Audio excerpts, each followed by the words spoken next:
host gave 4 weeks of base pay plus additional weeks based on tenure, keeping some employees on payroll for up to 2 months after layoff.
Hello, everyone. I haven't heard that in a while. I used to start the show off with a whole intro, but I got a new intro that I want to do. But I figured that we'll just jump on here and start having some conversations. There are some things that I definitely have been thinking about and want to present to you all this week. We're going to try to do this monthly.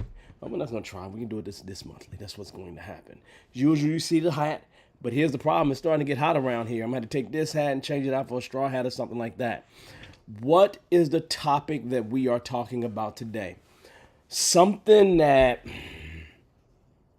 we are all dealing with. I mean, before the show started, I was listening to layoffs happening in media companies like at Disney, right?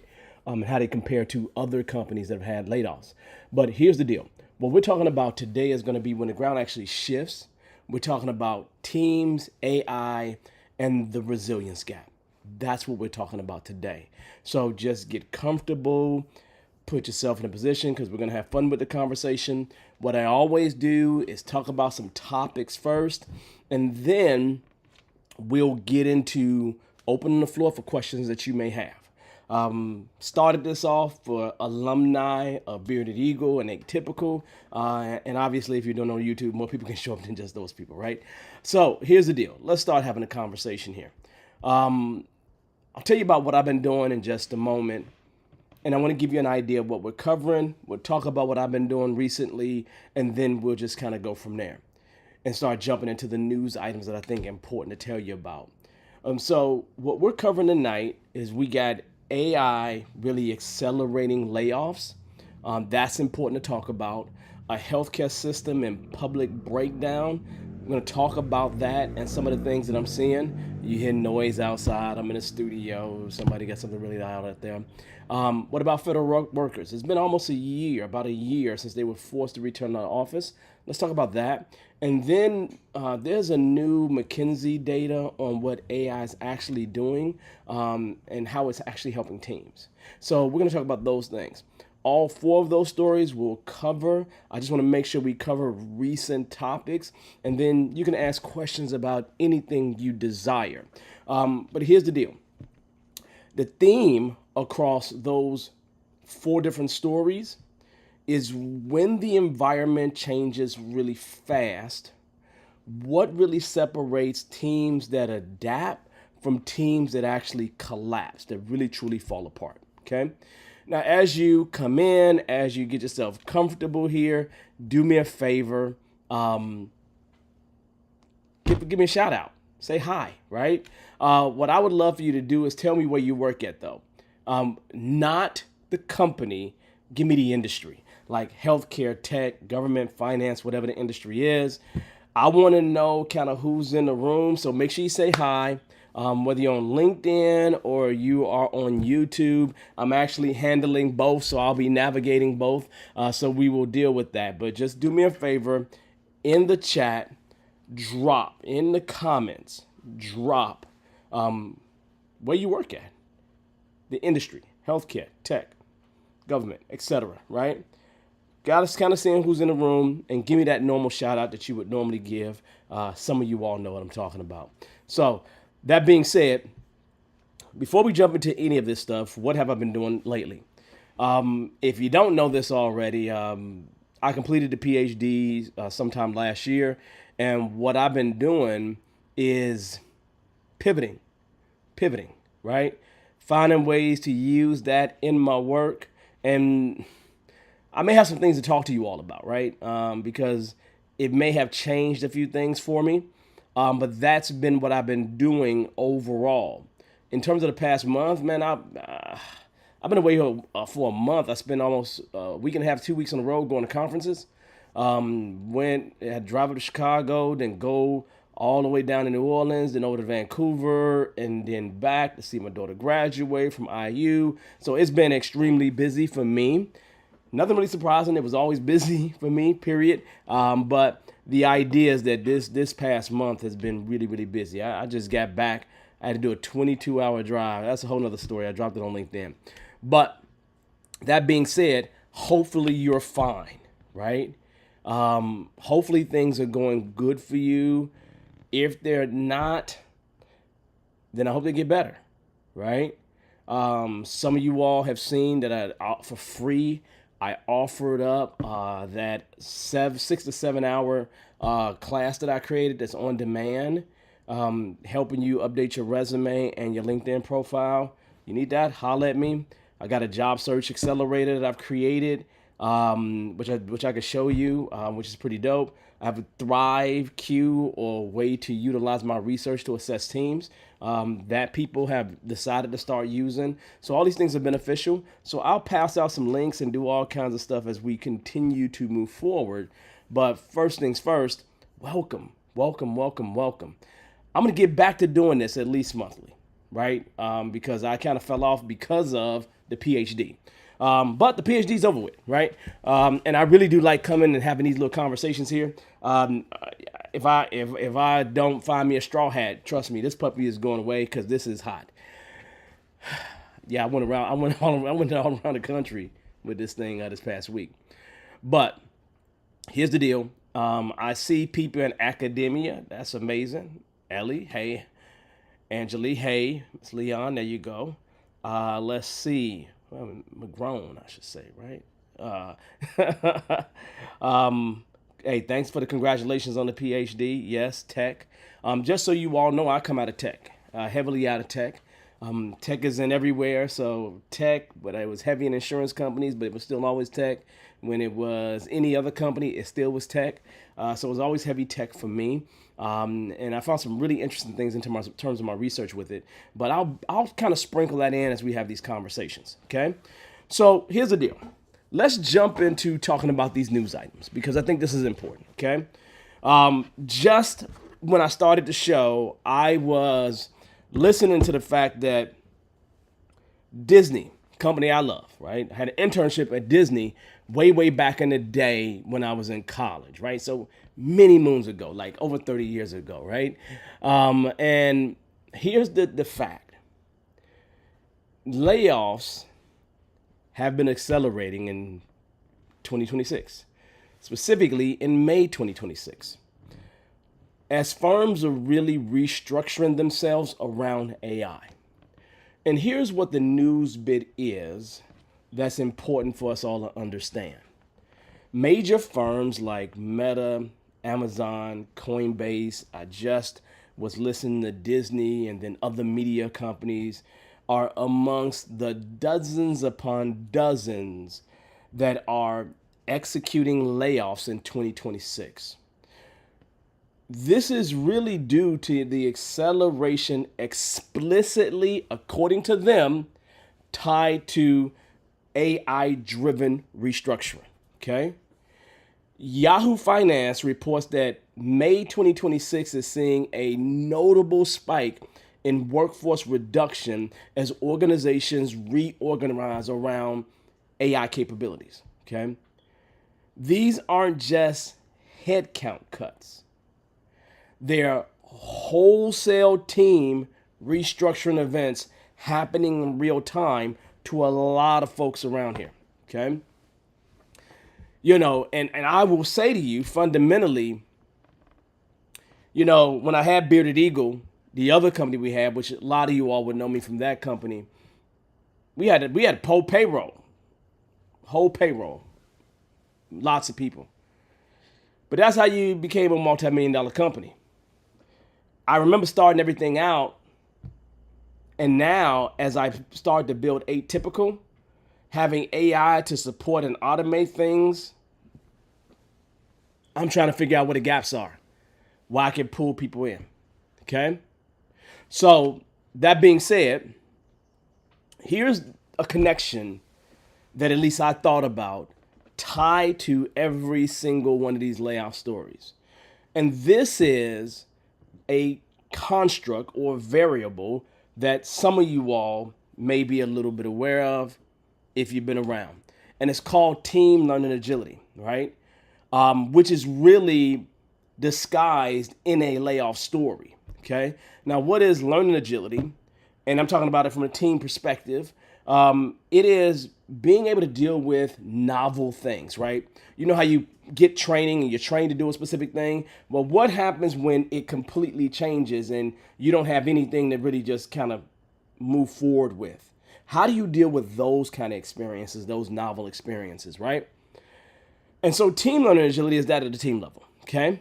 So the teams right now that are surviving these restructuring waves aren't the ones with the best individual performers.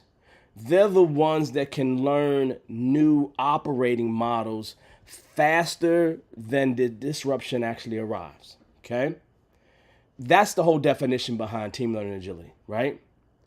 The thing about the headlines that we all are missing is coaching, which several of you actually hear do some of that. Coaching is one of the single strongest predictors of learning agility, period. I can give you the numbers, the beta coefficients, I can give you all that kind of stuff. But I'm not gonna do that to you, right?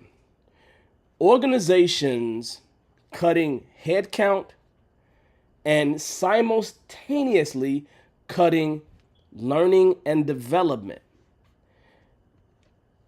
Those coaching budgets are being removed. The exact thing that teams need to build what I would call adaptive capacity. So we have a conundrum here, right? You know, I see X Power here on YouTube is in the tech industry. When it comes to team coaching and team learning agility, in terms of my research, their numbers were the same. They were nearly identical, which suggests that coaching / learning agility relationship holds even at that in that industry. But when you look at something like consulting, which Ange is a part of, consulting actually invest in coaching, right? And they have a higher score in terms of team learning agility versus tech score. It's almost a 0.5 or 6 gap. That's really big. And really the difference between the two is the investment gap, the coaching investment gap, okay? Because coaching becomes that team coaching becomes a catalyst to help build the conditions that are leading indicators for changing these things on teams. So the teams that will survive this will be the ones who can adapt to disruption. And that's all about team learning agility. See, at the surface, right, companies are cutting roles that AI can automate. See, to me, that's a rational business decision. It's hard on people, but it's really a very rational decision. You know, and anybody in here that's a part of tech or ever been a part of tech, here's the one thing that you will have to admit and say is true. Tech is an expense, man. Almost every place I've ever been, tech is an actual expense. And what do they want to do with expenses? Reduce them, right? And so, to me, when you think logically, it's a good business decision. However, I have to reframe this from a research perspective.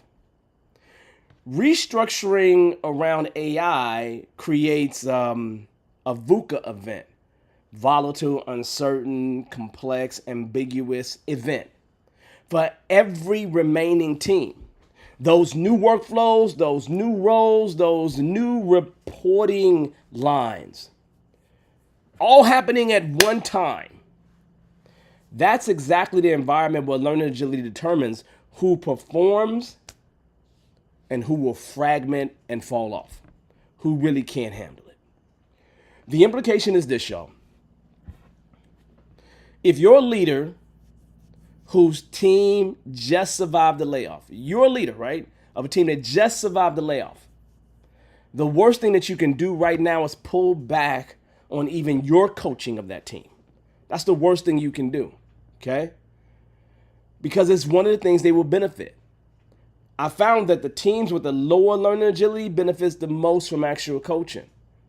The teams most destabled by the restructuring are the ones that need the coaching investment urgently, okay? So here's a question for you, for everyone that's here. Have you seen a restructuring? Have you seen these kind of changes in the last 12 months? And my question for you is, did coaching actually go up? Did it stay the same? Or did it disappear entirely? I want you to drop a U in the chat if it went up. If it stayed the same, just drop an S. And if it went down, drop a D in the chat.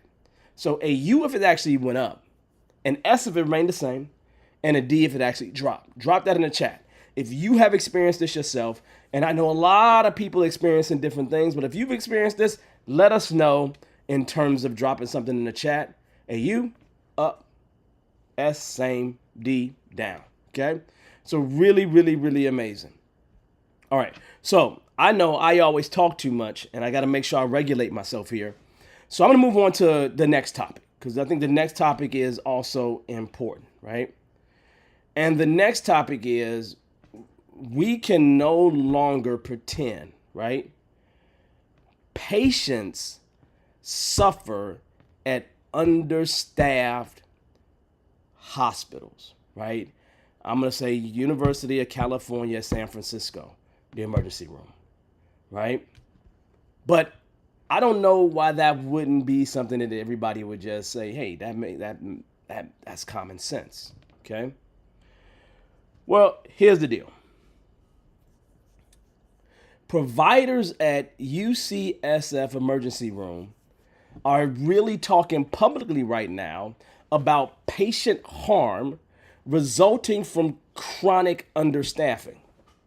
This really follows a Massachusetts nurse survey reporting unsafe staffing, declining care quality, and an epidemic of workplace violence in 2026.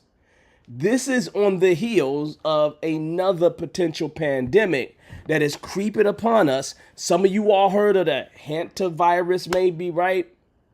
And see, here's the deal. A Connecticut ICU lawsuit is raising parallel concerns about tele-ICU coverage gaps. See, these aren't isolated incidents. I had a public training class in DFW earlier this year, and I had a couple people in it that they used to work in healthcare. Left it because it was just tough in the pandemic, and it was just tough for them, right? So I understand through those conversations that these are not isolated incidents. They represent a pattern of healthcare teams operating beyond their functional capacity, which, again, most people will start pointing to things like burnout in healthcare. And I understand that. And you will also see something in healthcare which is really interesting, that they probably put a lot of resources into the individuals. But where they're slipping at is with teams, right? See, the thing about healthcare is when I did my study, it was the lowest scoring industry in the entire data set.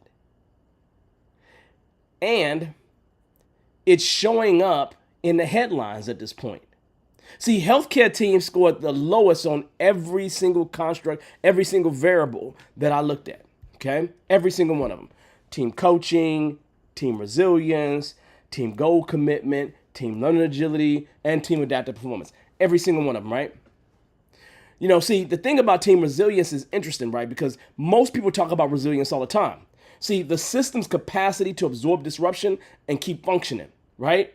That's what we're talking about when we're saying resilience. See, when team resilience is that low and the disruption pressure is that high, individual clinicians don't compensate indefinitely. They burn out, y'all. They leave. They break. See, the UCSF story is what team resilience failure looks like at scale. And we're likely going to see more of this, especially if anything goes down with this whole hantavirus thing, okay? But here's the deal. Coaching drives resilience, y'all, directly, right? Healthcare has the lowest coaching scores, at least in the data set I had. That's not a coincidence. You cannot coach resilience into existence reactively during a staffing crisis. It has to be built in structurally before the pressure actually arrives. Give them some tools to work with is the point I'm making to you, right? See, you got to remember that surface story that we're getting is staffing shortage. Patients are being harmed. So what's the fix, y'all? I guarantee you, most will point toward we need to get more nurses in the pipeline. We need to hire more nurses. That is a policy conversation. For me, when I think about it from a research perspective, staffing is a constraint. No matter how many you can pull in, it's still a restraint. Team resilience is the structural property that coaching builds over time. The healthcare team scoring the lowest on team coaching, scoring the lowest on team resilience.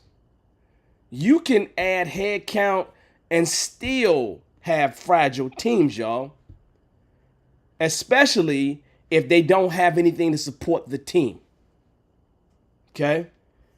If they don't have anything to support the team. Healthcare leaders, if y'all are in the room, you see this video at any time later, the data suggests that your teams aren't just understaffed, they're undercoached.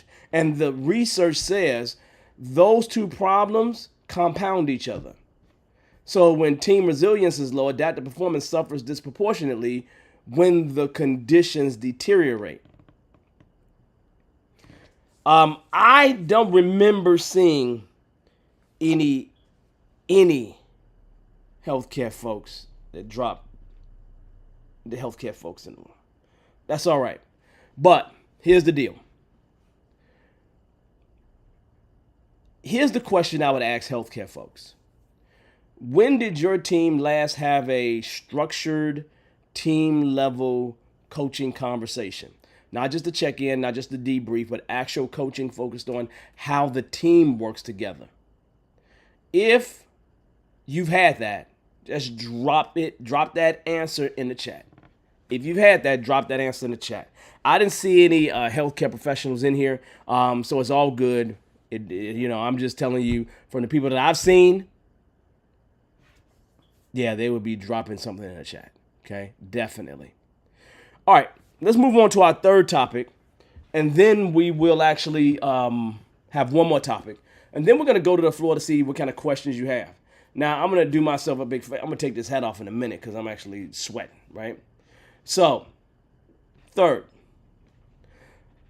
McKinsey AI in the Workplace Report 2025, okay? McKinsey's, and I look at a lot of McKinsey stuff, right? I really do, right? Their latest Workplace AI report documents how AI adoption is fundamentally reshaping workflows, roles, and team structures across industry. Now, here's the deal. That would make sense, right? That would make sense. Why would that make sense is the question. Human AI collaboration seems to be the magical combination that we're going to move forward with. Okay? Their report highlighted that AI is moving from a tool to a teammate in many organizations where it's handling tasks previously that required human judgment. We are embedding decision-making processes into it and accelerating the pace at which teams need to adapt to new operating models. The question is no longer whether AI will change how teams work, but whether teams can adapt fast enough to stay effective. Okay? I mean, I created a job search accelerator, right? Because I want to get a job in academia, because I want to be an adjunct professor. Just a little time there, right? I want to be always associated with some place where I can do research, right? And then I may need to go full time into an organization at some point because I don't get to work with teams long enough. So I created a job search accelerator for me. For me. It cut my time down by 50 to 75% dealing with jobs. 50 to 75% dealing with jobs. The beta group that I work with, let's finish the story. We'll talk about that later, right? Now, here's the deal. When it comes to that McKinsey report, this really talks directly to team adaptive performance, the real outcome variable that most organizations are looking for, right?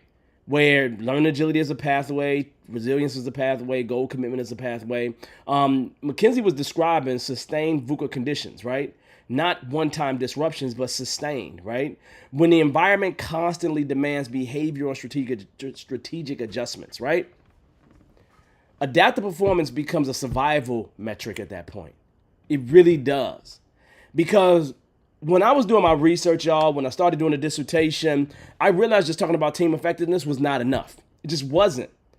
Because team effectiveness had these static models that teams that I work with never, ever experience, okay? Because there was always change. And so my model was able to explain like 73.9% of the variance in terms of adaptive performance at a team level, right? So this is the problem that McKinsey is describing. I created a coaching tool that people can take and use for free. I'll give you all a link to it. Okay, I'll drop it. Just stick around. I'll grab the link. I'll give you the link to it, right? You can go and 10 questions. Within 15 minutes, you'll have a 4 to 6 page report. Okay? And it's based on my research. So that would be helpful for you. Now, that being said, here's the key things, right? The commitment pathway, goal commitment, deserves some attention because most people actually talk about resilience. Like almost everywhere people talk about resilience.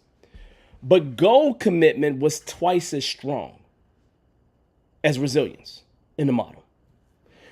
See, when AI restructures workflows, teams don't just need to bounce back. That's resilience. Teams need to genuinely own the new direction. That's commitment, y'all. See, surface level agreement with we are doing AI now isn't the same as committed adaptation. Coaching helps drive goal commitment. It really does, okay? So we all know AI is here. We all know that workflows are changing. We all know that teams still need to upskill. That's the training conversation most organizations are actually having. Upskilling the individual is great.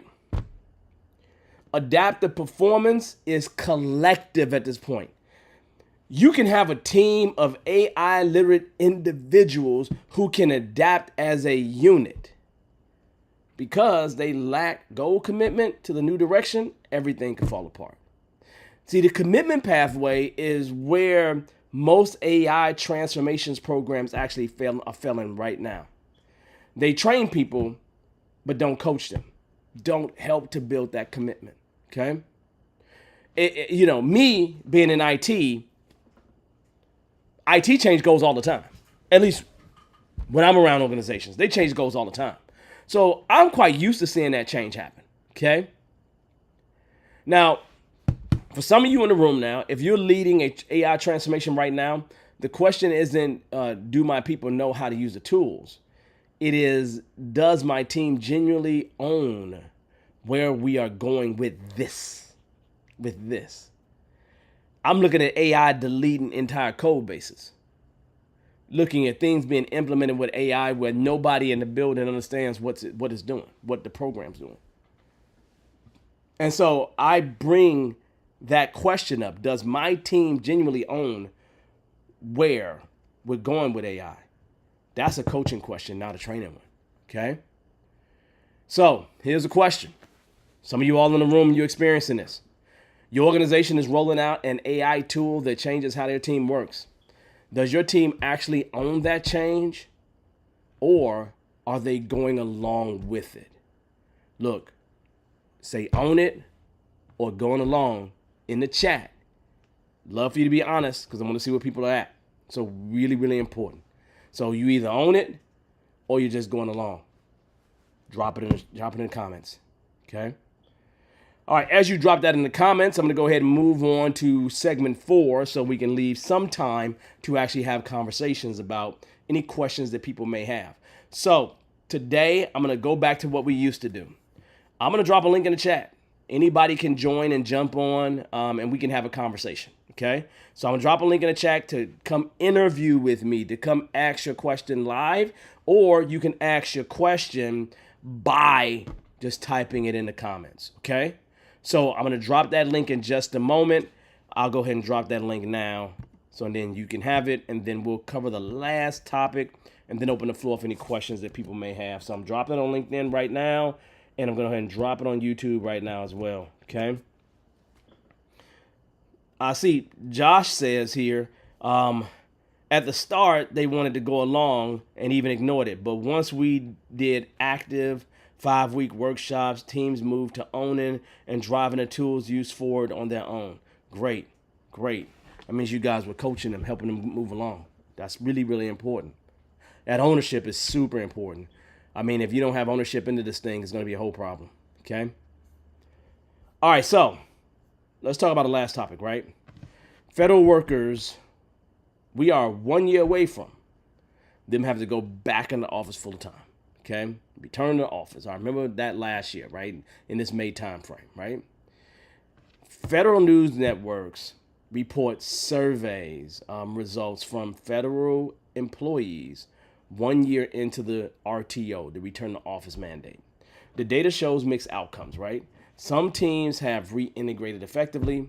Others are experiencing ongoing friction, disengagement, and attrition. Government was already a notable data point in the research I did, right? And so this story really offers a test case on how policy-driven team disruption plays out. We're not even going to mention what happened politically in the government. Okay, that's a whole different thing. And I don't care what side of the aisle you're on. We're not going to jump into politics. I have no horse in the game. Okay, really don't.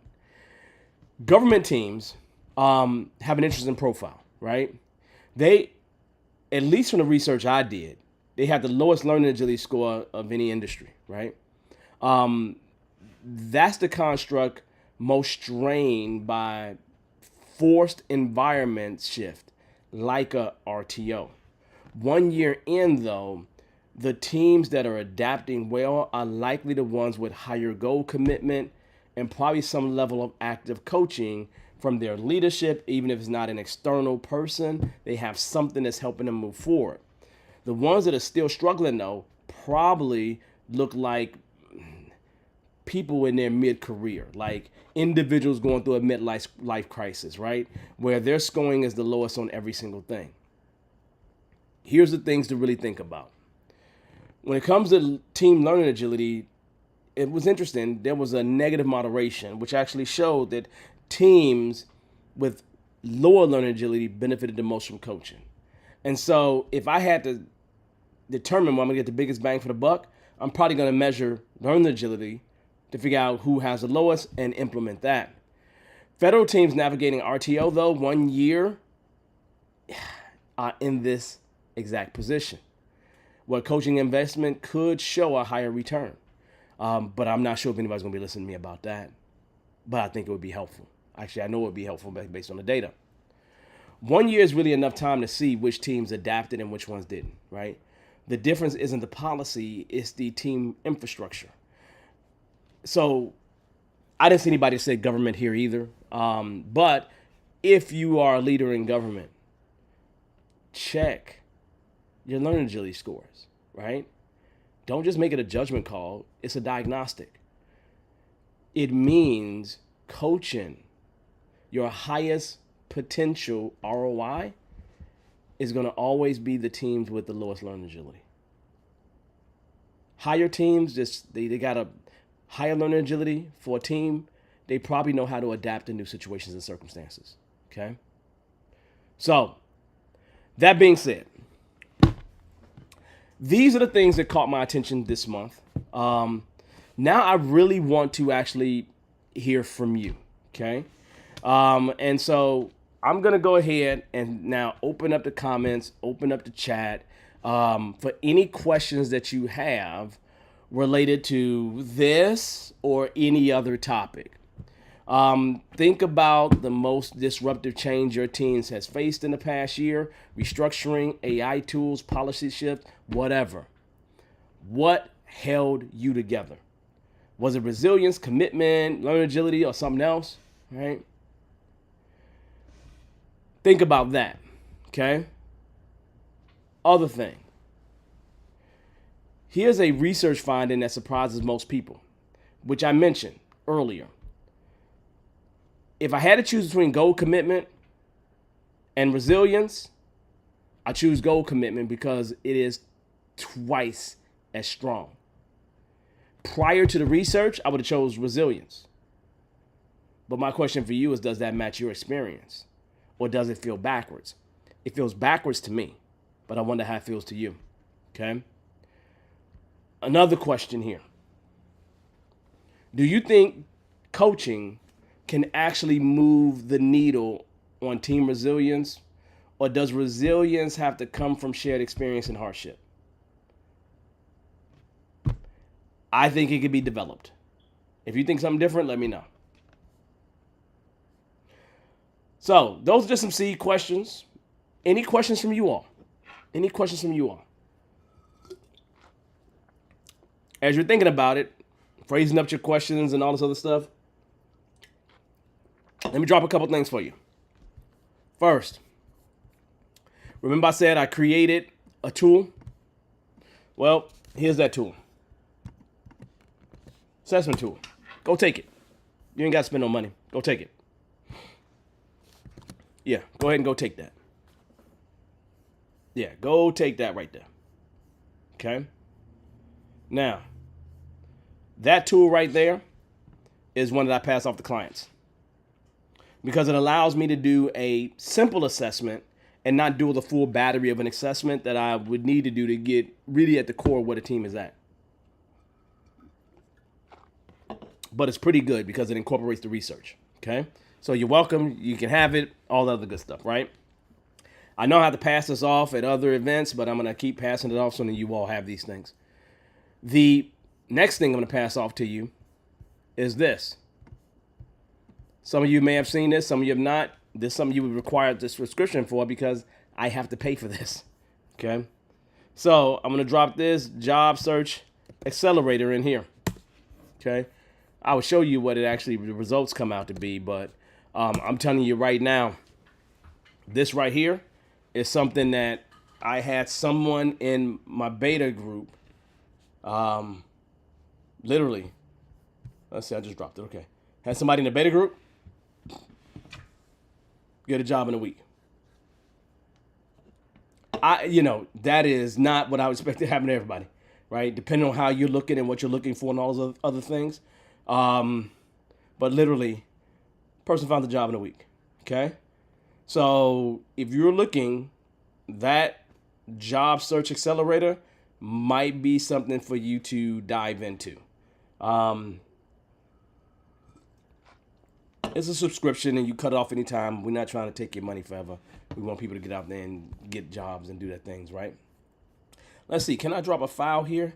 If I can drop a file here, I'll drop an example of a report there so you can see it and then be just like, okay, that's cool. Let me see. You're not going to be able to get that. I don't have a link to it because it's something that's an HTML file. It's just on my computer. But if you want to see a sample, you can always let me know. Okay? So, let me just say hi to folks here. Oh, D, how you been doing, D? I see Josh here. Welcome, welcome, welcome. Extra power, though, right? Let's see. I didn't see anybody else drop any shout outs. I see Ange here. I see Ellie here. So, what kind of questions do you all have? Hopefully, I didn't take all the time. No, I didn't. There's 20 minutes left. But again, I have no problem ending early if you don't have any questions, or staying longer. It doesn't matter to me. I don't have any kids, right? You know.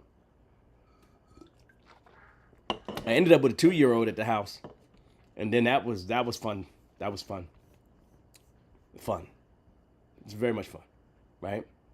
So it's just like, whoa, this is crazy. All right, so let's see. What kind of comments did I have? Let's see.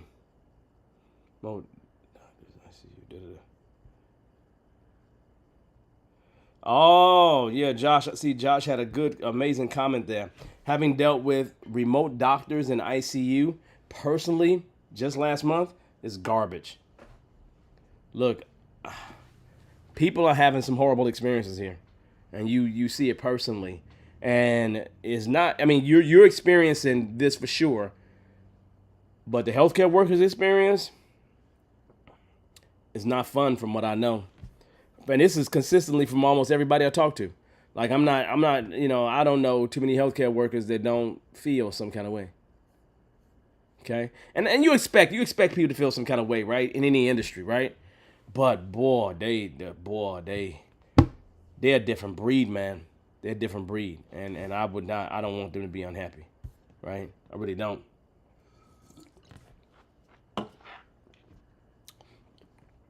Here's a question. As AI costs go up, I wonder if there will be a tipping point where the cost of AI tools outstrips the cost of employees being replaced in this AI gold rush period. Well, here's what I'm going to say. From what I know, most of the big AI tools, they don't make money off their highest tiers. It's the ones that use it the most, they don't make money off them like that. Easily a company can spend as much as a developer, $150,000 to build something using AI. Okay? But what I think is going to happen for sure is that there's going to be this place that I'm getting to now where the effectiveness of how you use the tool comes into play. How many tokens you use to get the same results. Those are things that I am stripping and practicing with at this point in time. So I think it's going to change as the race starts to plateau. But do I think that it's not going to get rid of some employees? No, I don't think it's going to get rid of some employees. Just facts, right? Not everybody, but just some facts, okay? Let's see. Teachers and healthcare workers are some of the most important people in the community, and they do not get supported, as they need or deserve. I can't disagree with that at all. You get no disagreement from me. You get no disagreement from me. I completely agree with that. Let's see. AI tools can't be a loss leader forever. I agree. And it probably will change as some of them start to win more. Right now, they're in a race trying to see who's going to win. And as some of them start to win more and we get closer to a default or two, then and only then will it be something different. But it definitely, certain tiers, this is a loss leader, no question. Same way comic books were loss leaders back in the day, right? They put them on shelves to get you to buy other things, right? So it's just one of those things where that will likely change. How soon it will change, don't know. We'll see if the government subsidizes them to keep trying to push innovation. But I couldn't disagree with that at all. Okay. Other questions, other thoughts? What about my LinkedIn people? How y'all doing over there? I always stream on LinkedIn and YouTube, so I always got to look at both places to make sure you guys are good. So yeah. So this is interesting. I think this is how most of these nights will go. I think talking about the news is one of those things that I think is really important. One of the things that I love about the show is the ability to pull in answering questions. But the other thing is, I felt like we were just answering questions and we weren't dealing with what was happening. And I want us to start dealing with what's happening, not just what's myopically happening in one company, but what we see as trends happening across the industry. Okay. Now, here's the deal, right? Tonight, we talked about, I think there's a few takeaways, right? First, the organizations cutting coaching during this whole AI reshaping are removing the exact thing that helps to build learning agility, that helps to build resilience, that helps to build team commitment. And that definitely will show up in performance 12 to 18 months from now. No question. Okay. Second, healthcare's crisis isn't only a staffing problem. It's a team resilience problem, and the data has been showing that, I think, for maybe decades. Okay.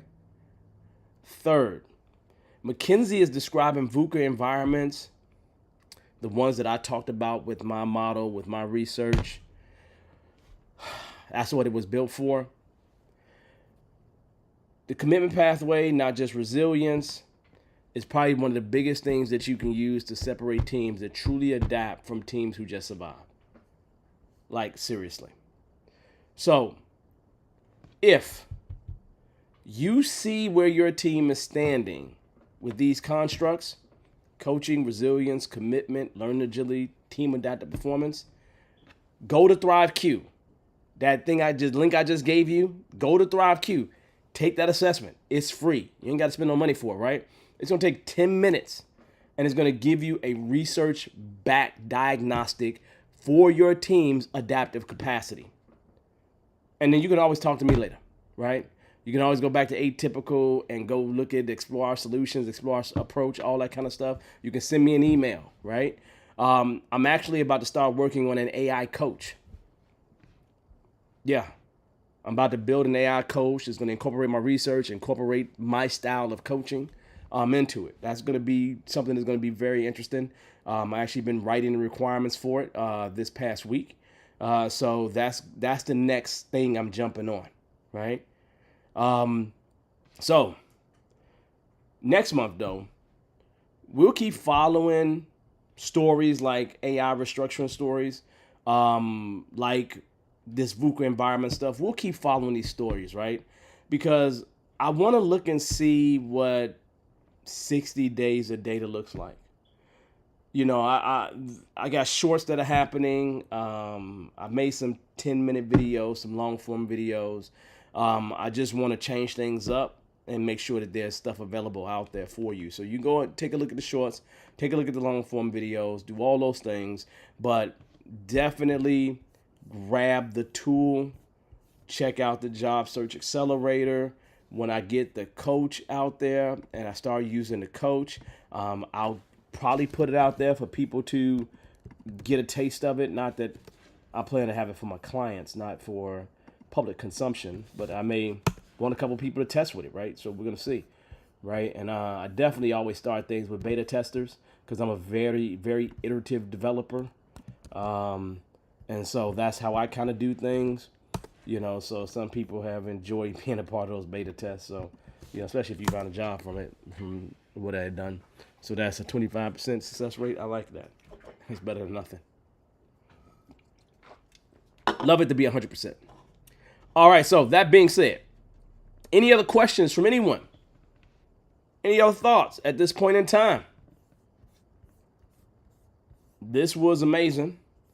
I appreciate everyone that's shown up here. It's always a good time, especially for me, because I get to talk to you about this stuff. And I'll stick around for any final questions anybody have, but I want to thank you for kind of hanging out with me tonight. Make sure you subscribe, hit the notification bell, and I'll see you in the shorts this week, but we will do this again second or third week of June. We'll do it again, right? And we'll bring recent topics so we can have conversations about that. Josh, you're very welcome. I want to make sure that as I'm doing more research that I have a place to give you this information so you can utilize it. And if you want access to my dissertation, stuff like that, there's another link I'm going to give you all right now. I just got to grab it because this is the link I passed out for conferences. And literally, I did probably this year. I've done 3 different conferences and presented my research. And if you want to get copies of those presentations or the poster that I did, they'll be right at this location right here. And you just go grab it. Go grab that stuff, right? The entire dissertation is there. Go grab it, okay? I am now moving toward taking my research and publishing it. I got to write a manuscript, which I'm going to start this month. So hopefully I'll be done with this manuscript by middle of next month. And then I'll spend however long, 3 months, 6 months, whatever it is, to go ahead and try to get it published. When I get it published, I'll let you know. Seriously. It's going to be fun. Oh, hey, Denise Z. What's up, yo? All right, so y'all, I will see y'all on the journey. Enjoy the rest of your week. Most of you all know how to get in touch with me. Reach out if you need something. Other than that, y'all, have an amazing week. At least the rest of the week. I'll see you all soon. Peace, everybody. Enjoy the rest of your day. Bye-bye. Ever so welcome, everyone. Ever so welcome. Ever so welcome.